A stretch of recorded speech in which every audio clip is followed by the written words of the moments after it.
Hey, hi, how you going? It's your mate Valstride, and today I'm going to be showing you how to build this Helix Skyscraper. Let's check it out. Okay, so first of all, massive shout out and thanks to all of you absolute legends who helped me reach the 10k sub goal. It helps support the channel a ton, but with one goal out of the way, we're on to the next. So if you're not already subscribed, but you enjoy what we do here on the channel, then that is a great way to help out. But as promised, now that we've hit the goal, I am going to be showing you exactly how to build this monster of a structure, but I do have to be fully transparent on this one. It's not like my previous skyscraper build that was both aesthetic and functional. I literally have zero production and my base for this. Its sole purpose in my world is looking cool, but there is plenty of room to build inside. So if you want to flesh out the interior with a little more utility, then I certainly encourage you to do so. So with all of that in mind, if you're still interested in building this, let's get started. So the location I'm working at today is -317, -11, but you can build this one anywhere you like, though it is going to be easier if you start with some flat terrain. And when you've found the right spot for you, the first thing you want to do is place a straw pal bed while facing the direction that you want the center of your build to be. And then before you actually place the bed down, ensure that the red arrow is facing towards your character model and then rotate it by 5 clicks anti-clockwise, and then you can build it. And so as you can see here, I'm spinning in circles, just completely throwing off my character's view. But every time I return to the pal bed and lay down and then get back up again, my alignment is reset and we're facing the exact same direction that we were before. And then I can maintain that alignment by ensuring that when I move around, I only use my left stick rather than my right stick for direction adjustment.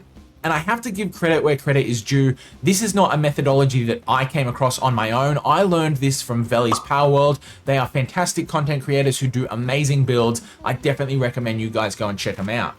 But once you've got the bed in place to serve as an anchor, you want to walk directly forward and place your first pillar where you want the center of the tower to be. And I do recommend you keep the pal bed roughly 13 to 15 paces away from where that location is so that it doesn't get in the way of your build. Then once you've placed your first pillar, build this small platform around it with 2 tiles behind it to the left and the right, and then a pillar snapped on each of the outer corners. Then you want to place another pillar in the center directly next to the first, which isn't going to be snapped to the tiles above, and we're going to use this as a guide to line up future replacements of the center pillar.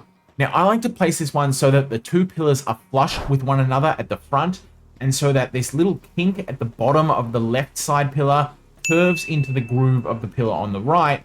However, you don't need to do it exactly like I have. The only thing that actually matters is that you memorize the specific gap between the two so that when you replace the pillar on the right, you can line it up in the exact same spot each time. And if you prefer, you don't even have to use pillars at all. For example, I tried placing 4 rugs to make an outline around the center pillar, and that worked great. So if there's something that you prefer and it works better for you, feel free to go ahead and use that. But once you've got your guide pillar in place, extend out from the front of the center pillar by 2 tiles to the right, and then place another pillar on the outermost corner, which is going to be your first angle pillar at 0 degrees of rotation.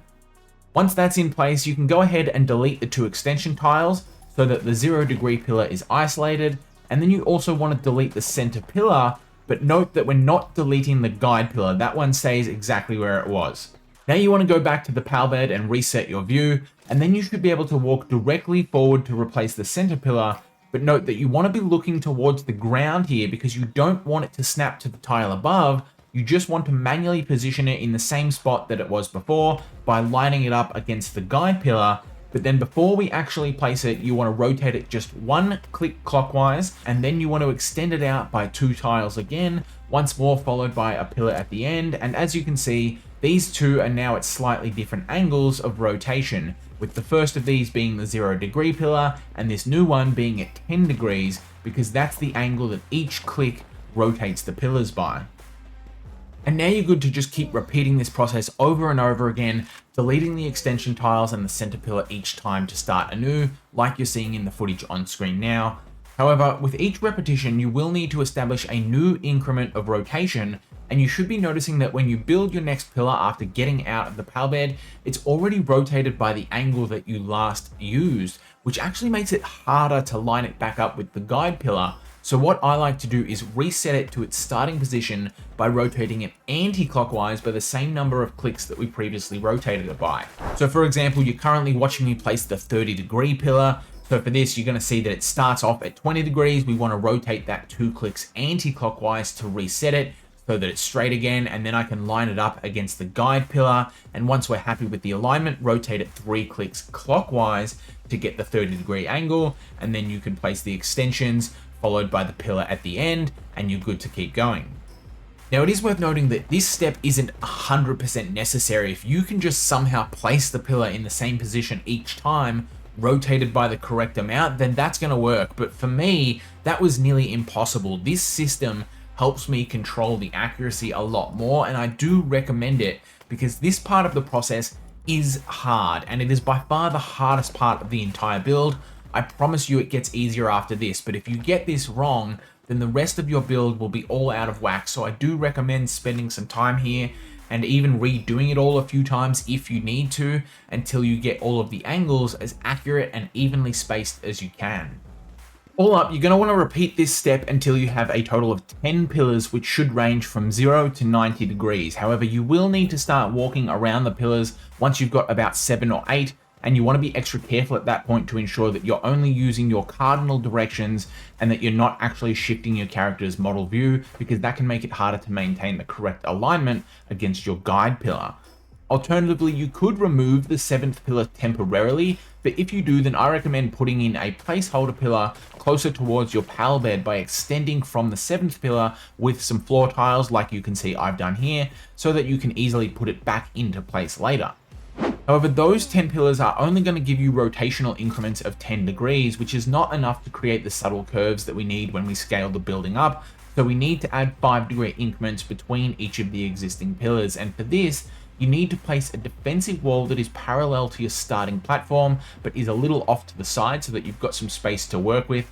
And you can see here that I'm temporarily building it to be 3 tiles long, just so that I can ensure my rotation is 0 degrees, meaning the 3 pieces of defensive wall will connect to one another in a straight line.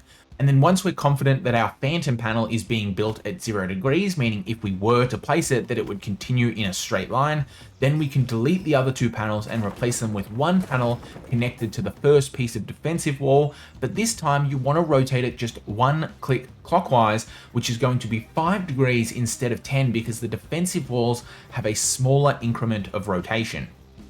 And now you should be noticing that when you go to place a pillar against your guide, it's no longer at 0 degrees like it was before. It should be pre-positioned at a rotation of 5 degrees, which is going to be our new baseline, meaning we're going to treat it as if it was our 0 degree pillar from before. And so now you want to go ahead and line it up against the guide pillar, but the alignment will need to be a little bit different now, because you no longer want the 2 to be flush at the front. I like to align it so that there is a tiny offset between the 2 at the base, just like you're seeing here. And then when you're happy with that, you can place it and extend it to the right, where you can check if your positioning was correct, because your new outer pillar should fall nearly exactly between your 0 degree and your 10 degree pillar, like you're seeing here. Now, if you're not happy with how it falls between the 2 pre-existing pillars, you can retry this step until you like it. But once you're happy with it, you just need to repeat the process just like we did before until you've added another 10 pillars and filled all of the gaps. And this is going to give you pillars that have a rotation between 0 and 95 degrees with increments of 5 degrees along the way. And just remember that each time you go to place your next pillar, that you reset your alignment by sleeping in the pal bed and then resetting the phantom pillar to the baseline of 5 degrees before you count your clicks up to 15, 25, 35 degrees, etc. And when you're all done with that, don't forget to re-add your 7th pillar if you chose to delete it earlier, and then you can go ahead and delete all of the surrounding structure, and you should be left with a full set of 20 pillars like you're seeing here. And if you reach this point, then congratulations, because you got the hard part done and the rest is all just procedural. Moving on, the next thing you want to do is extend your outer pillar stack upwards to the height that you want your structure to be, and you can make it as tall or short as you want. It won't actually change any of the remaining steps. It's only going to change the number of repetitions that you do during each one. But if you're wondering, my original build that you're seeing now and that we saw during the intro is 76 tiles high, but the tower in the build guide is a lot shorter at roughly 40 to 50 tiles high. But once you've got your height set, go ahead and add your central pillar stack back in. And this is where I like to swap over to the clean style pillars.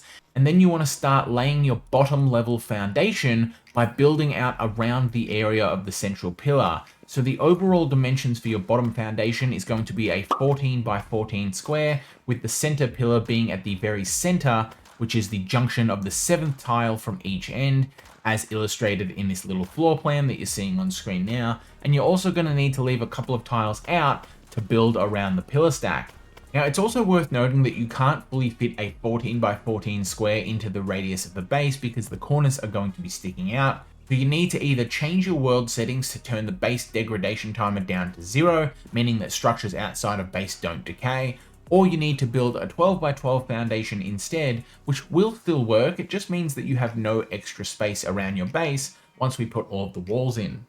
But now we're finally ready to start building the rotating central pillar stack, and for this, you want to use the clean floor tiles and start from the 0 degree pillar on the outer stack at the bottom level, and then you want to build it in towards the middle. And then each time you go up a level, you want to bring it in one more degree of rotation. So now we're doing the 5 degree pillar, and then you want to build a pillar at the end back down towards the middle. And as you can see, they're slightly misaligned. We get that slight 5 degree rotation. And then we just want to keep repeating this process at every layer. So every time we go up a level, we go to the next pillar along. So this is going to be the 10 degree pillar. We build it towards the middle, and then we add the pillar going downwards so that we get another 5 degrees of rotation. So we're just slowly building up this middle central pillar stack by using the outer pillars to establish the actual angle that we want with each level. And now you can just keep repeating this process, working your way all the way up to the top. But the first problem you're going to run into is that you will eventually get to the end of your outer pillar stack once you reach that 95 degree pillar. But don't worry, we just have to do a quick reset here by building back in the opposite direction. And you should notice that this realigns us with the 5 degree pillar. And then we simply restart the process all over again by building 2 tiles towards the middle, moving over to the next increment of rotation with each level. However, you're probably noticing that I've switched over to the glass tiles at this point, and the reason for that is because these tiles are only going to be temporary. We're just using them to allow us to get to our next increment of rotation beyond the 95 degrees that our outer stack would otherwise allow us to go. But as you can see here, by building inwards from the 15 degree pillar with 2 glass tiles and then back out again at a 90 degree angle with 2 clean tiles, we've effectively added 90 degrees and reached our 105 degree increment, which extends out past the limits of our outer pillar stack.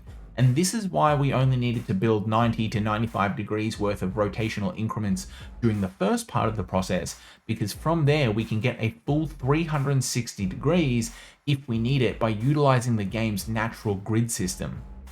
But as you've probably guessed, you're just going to keep repeating this process until you once again get back to that 95 degree pillar, at which point it should be starting to shape up pretty nicely. And you can see here during my quick fly around that we're essentially just trying to get these white clean tiles to continue spiraling around. Now remember, the glass tiles are just temporary, we'll delete those later, but we need to establish this stepping effect with the clean tiles as well as form that central pillar stack.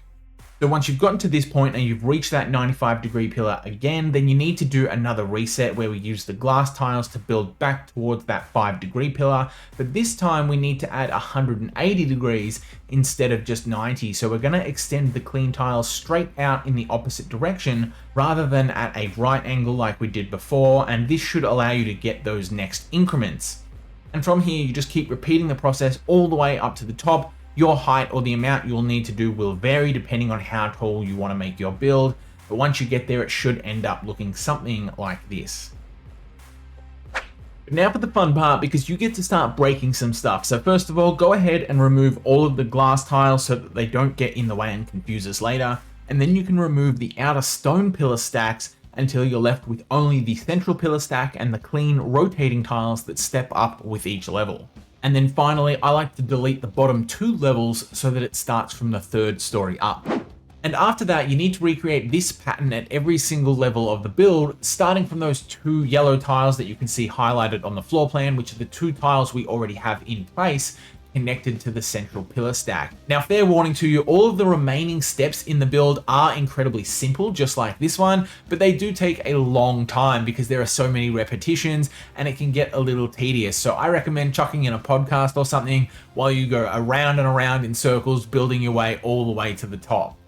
But we'll do the first floor together just so that you can get a sense for how this is done. And like I said, you want to start from the 2 tiles that you already have in place, and then you just want to follow the floor plan. So it starts off with 4 tiles directly forward, then it's 3 tiles to the right, then it's right again for another 5 tiles back in the opposite direction.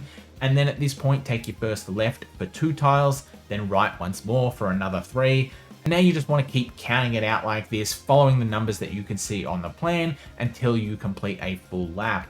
And I will say it gets much easier once you make your way upwards because A, you won't need to keep counting it out each time because you're simply going to be able to follow the floor below you, noting that it will be at a slightly different rotation each time. And then B, you're eventually just going to memorize the pattern, so it'll get faster and faster as you climb higher, but eventually, once you've added all of your levels, it should end up looking like this.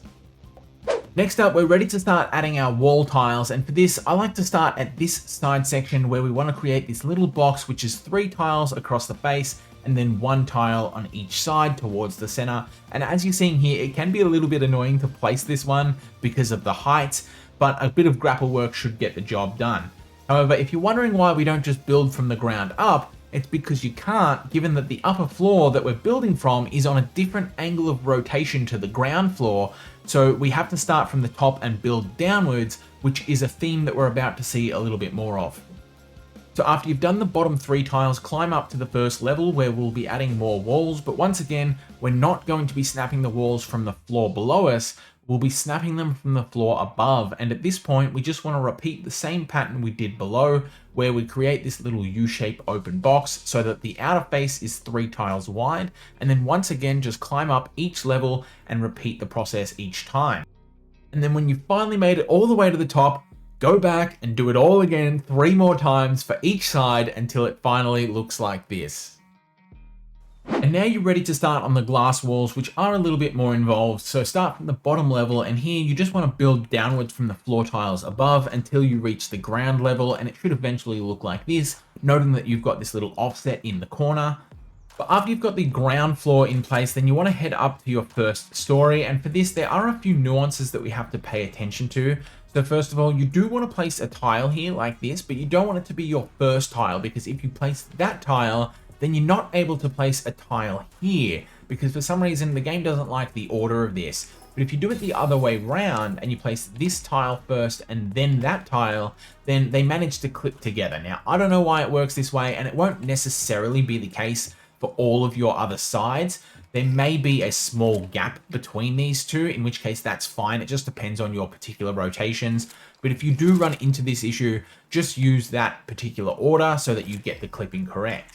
And then after that, you just want to run these walls all along the outer floor, but you don't want to go all the way to the end. You want to just leave 1 tile as a gap at the back, and then you want to put a wall in here. But once again, you're not going to be able to put this wall here because it overlaps with the clean wall. So to get it in there, you want to make sure that you use the half wall, start with that one, and then you can use the replacement feature to just swap the half wall out, and you're going to see, once again, they're just going to clip through one another. Then you can just repeat this process all the way up to the top, same as we've been doing for all of these other steps, and you want to do it for all 3 sides until it eventually looks like this. And as you can see, we're pretty close to being done.